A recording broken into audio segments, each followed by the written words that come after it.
What is this, really? It's no surprise I cried out like that. There was a termination notice. After all. Though I was told not to contact anyone while on a business trip, this was something I couldn't just ignore. I hurriedly called Matt. No answer. I kept calling, again and again. At the same time, I sent messages, but there was no response. It was past noon. Perhaps he couldn't answer due to work. But I had to get in touch somehow. After persistently calling, he finally answered. Hello, Matt. Didn't I tell you not to contact me during work? He snapped at me as soon as he answered. Sorry, but it's urgent. There's a registered letter from the company. I told you not to contact me while I'm on a business trip. Matt was completely unwilling to listen. What will you do if you ruin the contract because of you? It seemed he really wouldn't listen. Yes. I thought. I got a termination notice, but I'll keep quiet. As a result of not contacting at all. My name is Kristen Brown. I'm 30 years old. I work from home as an industrial designer. Simply put, an industrial designer designs the shapes of products. I used to work from home as an employee of a major company, but now I have gone independent and freelance. Thanks to that, work is going well, and I'm earning a good income. I married Matt, whom I met through a friend's introduction when I was 26. Even after getting married, I continued to work for the company, but when I got pregnant with my 2-year-old son, Nick, they allowed me to switch to working from home. From then on, I worked from home, and Matt worked at the company. I returned to work from home after maternity and parental leave, though my salary was a bit reduced compared to when I was commuting. Still, it was easier mentally and physically than commuting and leaving my child in daycare. Our company really created a good system. However, it seemed that Matt was dissatisfied with the decrease in my salary. Wouldn't it be better if you went to the office even if it means leaving Nick in daycare? We have a mortgage, and the company's performance isn't showing signs of improvement with the recent recession. That's true, but if we put Nick in daycare, we'd end up needing to pay for that, and when you calculate it, it would come out about the same. When we got married, we took out a joint mortgage, meaning we both paid the mortgage for our new home. Renting is like throwing money away. If you stretch a bit, buying will be easier in the long run. Matt works at a securities company and is somewhat knowledgeable about finance and assets. Persuaded by him, I agreed, and we bought a condo. It was near a station, convenient for commuting, and a bit expensive, but it was said to be a property that would continue to appreciate in value. Until then, our days were peaceful, but since I started working from home, Matt seemed increasingly discontent.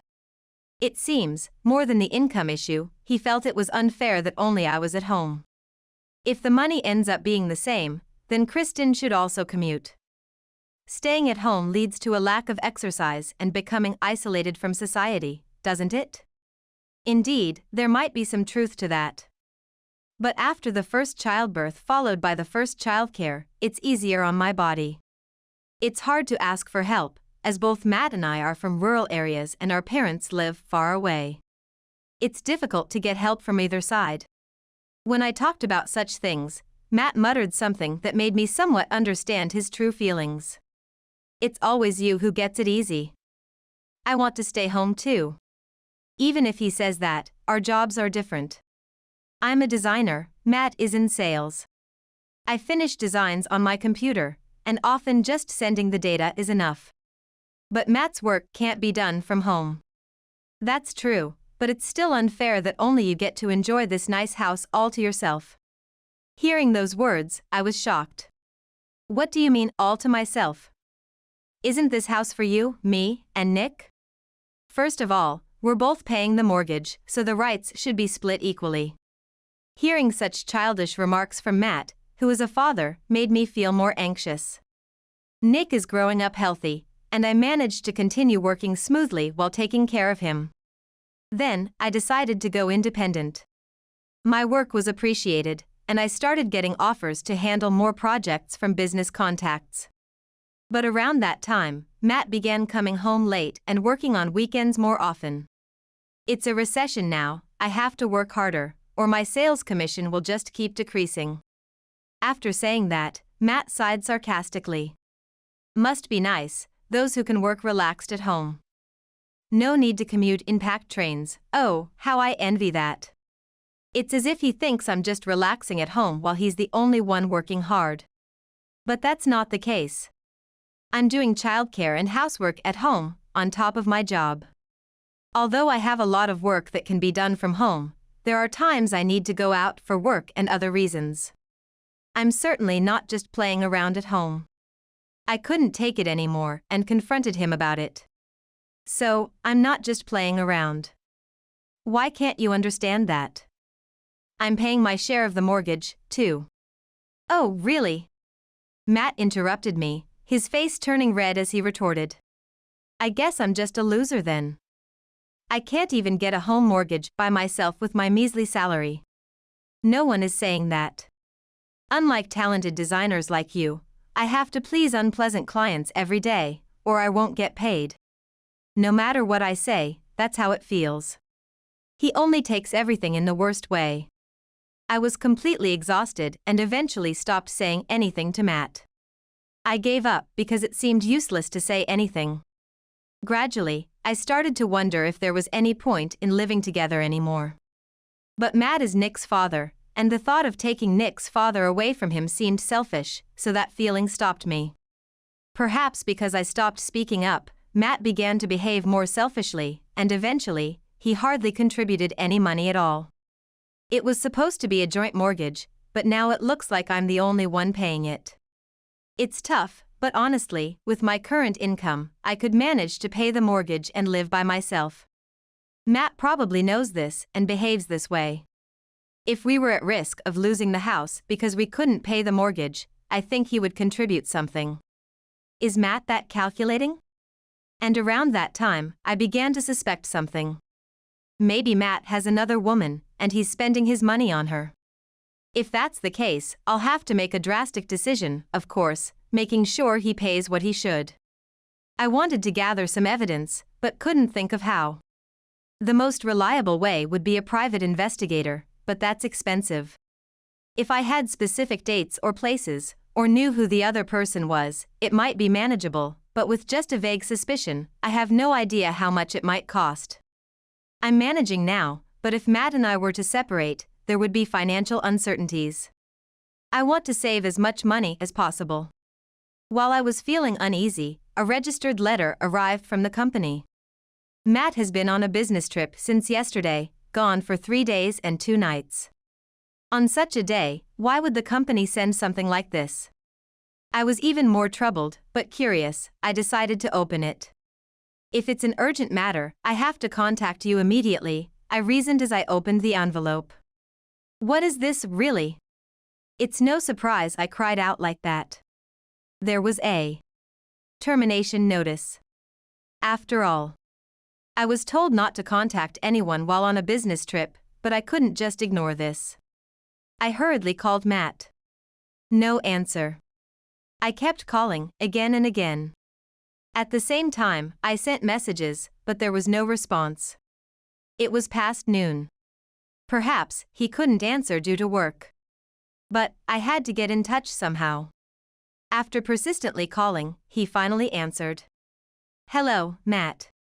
Didn't I tell you not to contact me during work? He snapped at me as soon as he answered. Sorry, but it's urgent. There's a registered letter from the company. I told you not to contact me while I'm on a business trip. Matt was completely unwilling to listen. What will you do if you ruin the contract because of you?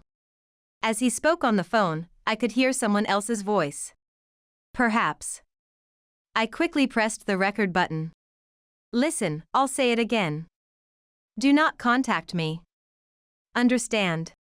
Despite saying it was important, he just wouldn't listen. Yes. I thought. I got a termination notice, but I'll keep quiet. I then hung up the phone. I had told him it was important, but Matt didn't listen. Moreover, it seemed like it wouldn't really affect him even if he lost his job at the company. I was a designer by profession and had been steadily building my portfolio. When I started working from home, I was an employee. As an employee, I had to report daily to the company how many hours I worked and such. I also needed to inform them when taking time off. However, now I was independent, handling not only my former company's projects but also those of other clients. In other words, I am completely freelance. Since becoming freelance, I had taken on many more jobs, earning several times what I did as an employee. I could afford to leave Matt, and it wouldn't be a problem. But it still felt frustrating to end things this way. The voice on the phone just now was probably a woman's. I carefully listened to the recording and could vaguely make out what was being said. The other person, unaware that I was calling, was coaxing Matt. I couldn't hear the name of the item, but she was asking him to buy something for her birthday. Probably, her birthday was coming up soon. This might give me a clue to track down Matt's partner. If I could narrow it down a bit more, I would hire a detective. For now, I just had to wait a little longer.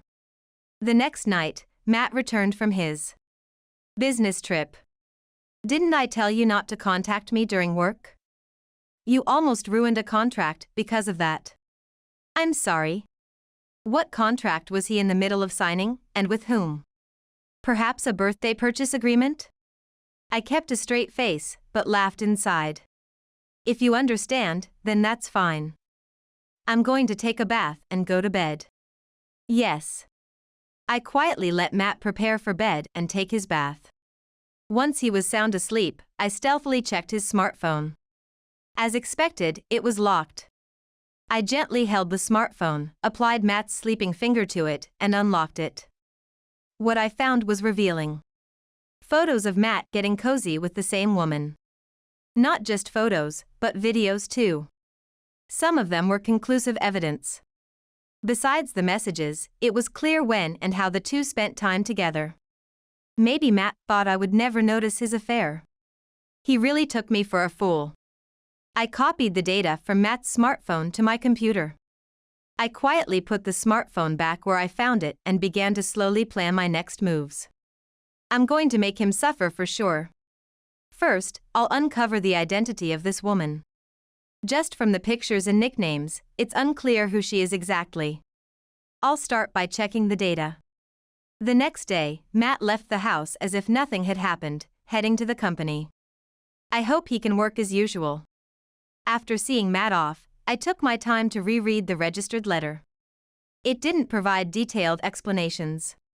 It's unclear what happened, but it seems the termination is definite. This is a bit troubling. If Matt loses his job, it will be harder to get compensation or child support from him. You can't squeeze blood from a stone. The money he hasn't been bringing home has probably been spent on that woman. I want to recover as much as I can. Of course, I will also make the other woman pay for compensation. Now, I'll scrutinize the data I transferred to my computer. It was unpleasant to see their flirtatious exchanges, but there must be some clues there. I remembered that SNS user registration required a phone number. I found it. A contact saved as Anderson Products. In Matt's phone book, apparently a business contact turned out to be the affair partner. Whether it's her real name or not, she goes by the name Jessica. I picked out the necessary information and compiled the data. Now, what to do with this data? Should I hire a detective, or should I take it straight to a lawyer? While I was thinking, an idea struck me. Something I saw in a melodramatic drama, I decided to do it too. You know, I think I'm going to go back to my parents' house for a bit. Why? It's nothing serious, but my mom has worsened her cold and is bedridden, and my dad can't manage everything at home alone. Matt glanced at me briefly and pretended to think. He probably thought it better to make a show of reluctance. Can't be helped. How many days are you planning to be away? At least 2 or 3 days. I looked up at Matt slightly from below, gauging his reaction. Looking down at me, Matt seemed to like my timid attitude and smiled a little. Well, that's being filial. Go ahead. Thank you so much. I expressed my thanks politely. My attitude seemed to please Matt. So, when are you leaving? I wanted to leave today, but it's already late, so I'll go first thing tomorrow morning. I'll leave right after you go to work. I see, understood. Take care on your way. Matt was unervingly kind. This should, hopefully, make him act as I anticipated. The next morning, Matt left the house as usual. He's been told he's fired, yet it's mysterious where he's going. But I need him to leave the house at least once so I can prepare. I sent Matt off with a look of regret, then got started on my preparations. Nick is with a reliable babysitter. I've entrusted him to her several times before for work or errands, so I can leave him with her confidently. Then I sent a message to Matt. I'm on the train now. Really sorry for the inconvenience, I'm planning to be there for 3 days. Matt replied immediately. Understood, take care. That night, just as I expected, Matt brought Jessica to our home.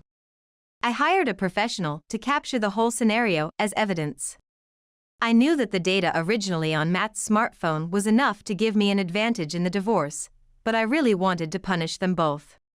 On the first day of setting the trap, Matt returned home with Jessica in the afternoon, and they didn't leave until the evening of the next day. And that night was the main event.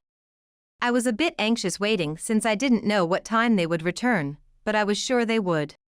Late that night, just before the date changed, they returned. They seemed to have been drinking and giggled their way into the bedroom, where they collapsed onto the bed, entwined. Now. Welcome home. As I finished shouting, I slammed open the closet door with a bang. Jessica screamed and rolled off the bed. She hit her head on the cabinet next to the bed in her fall. Serves her right. Wah, wah, wah. Matt didn't fall, but was frozen in an odd position on the bed. He was facing up, pushing his hands forward from his chest. Apparently, he was so startled by my appearance that he accidentally pushed Jessica away. That's why she flew off and hit her head. Welcome home, dear. Matt just stared at me with his eyes wide open, stuck in his ridiculous pose. Really, he looked quite foolish. Oh, we have a guest, I see. I slowly stepped out of the closet and stood beside the bed, looking down at Matt with a broad smile. The unconscious woman was of no concern to me. You. Who is this person, really? It's quite rude to sleep in someone else's home like this. Matt couldn't say a word. Well, let's have a little chat. I took out my smartphone and contacted someone. Who did you contact? Oh. Just someone. I hummed a tune as I ended the call and looked coldly down at Jessica. What shall we do with her? Wah, what do you mean? Wake her up? Or let her sleep? Matt looked back and forth between Kristen and me, silent and perplexed. Well, it might be troublesome if something happens, so let's wake her up. Hey, you. I shook her gently, and Jessica groaned as she woke up. Hey, you.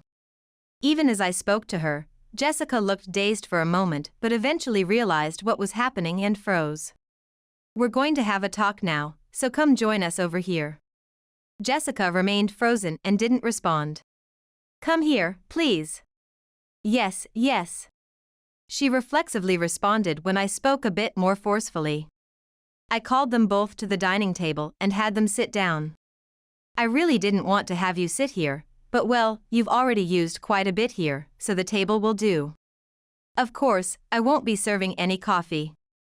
Please answer what I'm about to ask you. If you answer honestly, I might consider being more lenient. What do you mean by more lenient? Perhaps reducing the compensation. Hearing the word compensation, both of their faces turned pale. So, when did it start? What? When did the two of you start this relationship? If you don't answer honestly, I'll double the compensation. Matt's eyes darted around. Jessica blinked excessively. Since when? Today was the first time. Right? Yes, that's a lie. Really? Yeah. Today, we met for the first time and, you weren't here, and in a moment of madness, we just. Yes, yes. It seemed they had decided to stick to that story. Yeah, that's a lie. What? Ding dong. The people I called have arrived. I let Matt and Jessica wait and asked the newcomers to enter the dining room. A man and a woman in suits walked in. Please, go ahead. At my request, the woman pulled out a tea envelope and the man opened a laptop. Here you go. The screen showed Matt and Jessica from yesterday. They entered the room together, and the video continued with more footage inside. Hey, isn't this illegal filming? That's right, it's a crime. The two started making a fuss, but the detective explained properly. Indeed, filming someone secretly is illegal. However, if it's for catching evidence of infidelity, it's allowed. Moreover, this is done by professionals, that is, by the detective agency as part of their job. Therefore, it doesn't count as an illegal act. Got it? So this is not a crime. Both were silent, looking down. Now, let me ask again. When did it start? They didn't answer. Since when? You said today was the first time, but that's a lie, isn't it? Well, yesterday. As he said that, he looked up and met my eyes. I'm sorry. What I said earlier, actually, it was yesterday. We drank too much, and one thing led to another. Yes, sorry. Both of them said that and apologized. So, you admit to the affair then? Yes, I'm sorry. But it was just once. I'm sorry. It's true. They seem to be coordinating their story this time. Like I said before, if it's a lie, the compensation doubles, okay? It's not a lie. Believe me. It's true. I brought my laptop in front of them this time. First time yesterday, then who are these people? Displayed on the screen were photos and videos copied from Matt's smartphone, as well as their SNS exchanges. Yep, another lie. You went through my phone without permission. That's a crime. Too bad, this isn't a crime either. Remember why I told you earlier? They sat silently, unable to say anything more, and resignedly told the whole story. Their relationship started 2 years ago, around the time Nick was born. Matt began talking about how lonely he felt when I started paying less attention to him after our child was born. During that time, he met Jessica, and they continued their relationship until now. It was just a momentary lapse, he was remorseful. He rambled on about this. Jessica looked at Matt with disbelief. It made sense. After being fed sweet nothings for so long, now she was just a fling, an afterthought. Jessica had tears in her eyes out of frustration but admitted when their relationship started and then kept silent about the rest. It seemed pointless to ask anything more at this point. We will set another day to discuss this with Jessica's parents and Matt's parents, both. I thanked the detectives and sent them home, and told Jessica to leave as well. Could you leave too? Maybe stay in a hotel or somewhere. You might catch up with Jessica now? I wouldn't do that. Well, it doesn't matter either way. Just leave. I also kicked Matt out. Later, I called both our parents to discuss the situation. My in-laws were embarrassed and just kept apologizing. My parents were silently furious. I showed all the evidence to our parents, including the confrontation from that day. So, I want a divorce. I'll take custody of Nick and I'm requesting child support and compensation. Matt protested the amount I suggested, but I had no intention of compromising. You've deceived me for 2 years, brought another woman into this house, and stopped contributing financially. My in-laws were shocked to hear this for the first time, and my father-in-law tried to hit Matt, but I stopped him. I don't want to see that, so if you're going to do it, please do it where I can't see. My in-laws agreed to cover the compensation and child support up front. We decided that Matt would take over the condo. I would be paid for my share of the mortgage, and then he could do as he liked with it. I don't want to live in a tainted home. Once you've paid me, you can do whatever you like with it. It'll probably end up being sold. Even if it's sold now, it will only result in a loss. Matt doesn't have the means to keep paying the mortgage, unfortunately. The reason Matt was fired from his company came to light. He had caused significant losses to a client. Not just once, but multiple times. I thought it was a sure bet. All the trades I thought were winners turned out badly. Matt said he became envious after I became freelance and started earning more. Doing what shouldn't be done to get back at someone, like trading stocks without client permission and causing them losses, was what happened. As he tried to cover up one mistake with another, the situation grew beyond his control. Yet, he couldn't stop because he believed that he could eventually make it right. Unaware that the company had caught on, he distracted himself by meeting with Jessica. That day too, he lied about taking a sick day to care for me when I was unwell. Who would think to send a termination notice to a house where there's a sick person? That's just unthinkable. Which is more unthinkable? Saying such things when he's the one lying about being sick to go on a trip with another woman seems unbelievable. Here's why he cheated. Ever since Nick was born, you stopped paying attention to me. That's to be expected. When there's a baby, everything else comes second. I can't cater to an adult like a child. When I come home, I'm too busy taking care of Nick, and it's not fun. I met Jessica at a girls' bar where I was taken on an invite. Jessica was young and cute, and she listened to everything I said with interest. I regained the confidence I had lost. When they met, Jessica was just 19, and they became close after celebrating her 20th birthday. I bought Jessica anything she wanted. It was cute how she depended on me. Kristen, you earn enough on your own to buy whatever you want, so you never ask for anything like that. To fulfill Jessica's desires, he stopped contributing financially at home. The condo has always been where Kristen stays, and I just sleep there. So I thought it's only right that Kristen should pay for it. I remember him saying something like that. If Kristen went back to working in an office, she wouldn't be home any more than me. I thought that would be fair.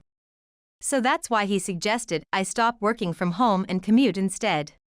It's truly exasperating. No matter how I listen to the excuses Matt comes up with next, I can't find any reasonable ones. But Matt blames everything on me. If only Kristen had continued working like before and supported me, none of this would have happened. Hearing this, even my father-in-law broke down in tears. It's really pathetic. But I have nothing to do with that anymore. Just because they paid the money I demanded doesn't mean my wounds are healed or that I can forgive them. However, they agreed to pay both the compensation and child support I requested. I guess that will have to do. I filed a separate claim for compensation against Jessica. Fortunately, her parents were decent people and covered everything for her. I had said I'd double the fine if they lied, but I decided against it. I have some common sense. We settled it within those bounds. I'm sorry. Jessica appeared in front of me with her parents, completely different from the drunken Jessica I had known. She honestly talked about her past. Jessica came from the countryside and was shocked by the differences in the city. Her classmates at university were all fashionable and flashy, seeming to sparkle. She tried to keep up by working at a girls' bar. I met Matt there, and he told me his marriage wasn't going well and he'd soon be divorced. It's just taking time because of the child. I believed him. It seemed Jessica genuinely loved Matt. Matt looked so handsome, and since he had a good salary, he bought me anything I asked for. I was happy that he listened to everything I said. That day, with me not around, Matt brought Jessica over, suggesting they could soon live together in this house to save on hotel costs. Jessica believed that and followed him. I thought we would soon be living together here, and I was so happy. But then, Mr. Matt treated me just like a fleeting whim. Jessica said this with tears in her eyes. That's when I woke up. I realized I was just being played.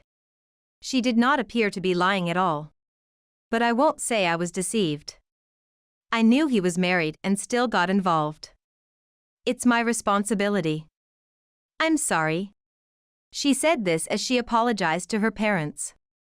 The true extent is unknown. Perhaps Matt did genuinely like Jessica at some point. But in the end, he chose self-preservation. It just goes to show that his understanding was only superficial. Someone who acts selfishly for such reasons, needing to be coddled and upheld like a child even by his spouse, Jessica is better off forgetting such a man. Jessica has quit university and plans to return to the countryside with her parents to start over. I intend to work and pay back what my parents fronted as soon as possible. Saying this, she apologized politely until the very end as she left. Once an object of my disdain, now, I hope this young woman moves straight ahead in her life and finds happiness. Matt was later fired from his company, unable to pay for the damages he caused, and was sued. It was inevitable. He lied to take time off work and was caught spending time with Jessica, facing charges of embezzlement. Not only did he cause losses to his clients, but he also used that money for leisure, which led to his judgment. Although he received a suspended sentence, he was found guilty, and his future is uncertain. I feel sorry for my decent in-laws, but it was a natural consequence. I have returned home, and while my parents look after Nick, I continue to work. Despite the personal challenges, my career is going well. Now, Nick's growth is my solace. I think I don't need a man for a while. But as Jessica returns to the countryside, I hope she meets someone truly trustworthy, and I hope to encounter someone good in my life too. Life is still long. It's too long to stumble and give up after just one setback. And I want to show Nick how to walk forward, not to become someone who loses everything by being overly dependent like his father. To ensure that, I will continue to walk forward, head held high, never giving up on happiness.